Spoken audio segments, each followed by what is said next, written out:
Round of the Moche Rip Curl Pro Portugal with Heat 2 hitting the lineup. Bede Durbidge, the Australian who's moving his way up the ratings, is up against Kolohe Andino, who has shored up his position on the CT with a strong campaign on the QS and now can just go at these heats.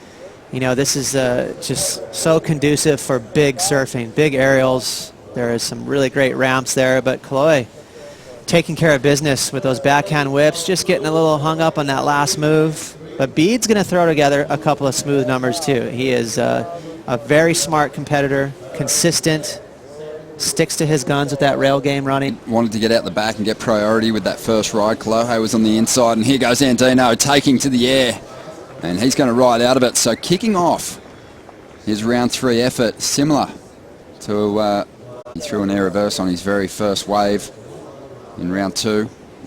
Bede just almost lost contact with his equipment on that occasion. He kicks out, but certainly a strong start from Andino, showing a lot of confidence. And it's an easy decision with priority. He swings. He's going to drive off the bottom into the lip. First turn is strong. Caught behind for a moment, but easily finds the open face and throws to himself above the lip, but can't ride out. Not to go to the air, so I like that choice from Bede. Even though he didn't connect, I think that was the right choice. That wave was begging for a nice finishing move right here. Punt just got a little hung up there on that outside rail and went over the handlebars. And Kolohe Andino, watch him rotate that tail block towards the beach into the wind. Boink, right there. I mean, he can do that all day long.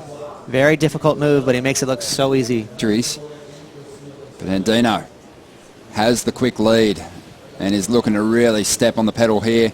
Plenty of speed as he throws everything at the closeout. I like the aggression. You know, rather than try and chip away at Bede, throw a big knockout punch. So this was his idea right there. Just a tough section. He's going to use his priority and drive into this first turn. Clean wrap. Just banging it. This one through to the inside. Needs a big finish and finds it and makes sure he rides out.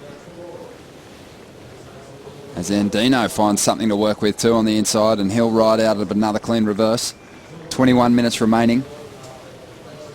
So you don't force the issue, but you know, the ace up his sleeve is this move right here, where most surfers, especially a lot of the veterans, when it went for just a nice clean hit, Kolohe wafts the fins free, and you know, it gets an exciting move just to get maybe an extra point out of that wave, you know, and more or less a closeout. There's the beautiful clean wrap from Bede. That wave got a little fat, trying to keep his flow up, pumping back and forth, generating speed, and that was worth his time gaining that speed because he had a nice finish. And also that wind picking up just a little bit, Ross. But nothing to be disappointed about, because there's some surfers that love to take to the air in some of these upcoming heats. In a moment as Bede Durbidge picks off, ride number 5, looking to get himself a score on the board, a 5.24 to get into the lead. He's not going to do it with that ride, but as Andino picks off a nice wall. Couple of clean arcs to get started, bringing it through to the inside now. And stepping on the gas as this wave really does reel off on the inside. Just wants to get that finish.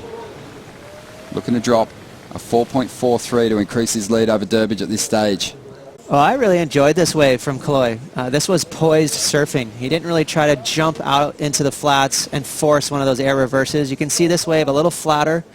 So again, I like that he surfed what was in front of him. He really kept a nice speed and flow, and that closeout reentry was appropriate. You know, that wasn't a nice ramp to click an air. Just under 14 minutes to go, and Durbidge doesn't need a huge number at this stage to get into the lead. Couple of solid backhand snaps, puts that head down and throws his board vertically, and finishes the ride off with a little backhand jam on the foam. Of the top 10, here's the replay of that last ride. Speed hack, second speed hack, so he's keeping that line to make sure he gets ahead of it to finish that wave. So not a ton of meat on one of those turns just because the wave was fast. See to the turns, and they want to see that board rounded out. See that nose pointing back towards the foam, and really that whole ride Bede was really aiming down the line. The scores just dropped though, Ross. Yeah, so 5.4. See some movement in the lineup here.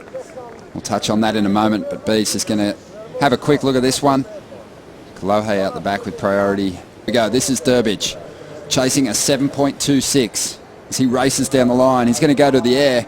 Big air reverse attempt, but lands on the roof and can't find a way back in front of the wave. He takes the fall. Lean into a big turn. Well, here we go. This is Andino. He's looking to drop a 5.83 with this ride. He goes to the inside, flicks his board into another tidy finish. A reverse on the end section.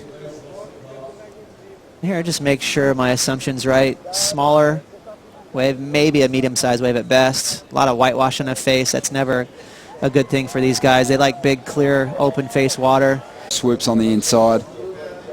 So he held strong in the same position. Bede started to move around, and Kolohe, he's not going to have a crack at a big air on the inside. And Felipe Toledo waiting to see who is going to progress through this heat, but Andino finds a left on the inside. A couple of nice hits. And this is maybe looking a little bit more like the score that could help him improve his lead. Nice way to finish the heat there for brother. So he's looking solid into the next round. And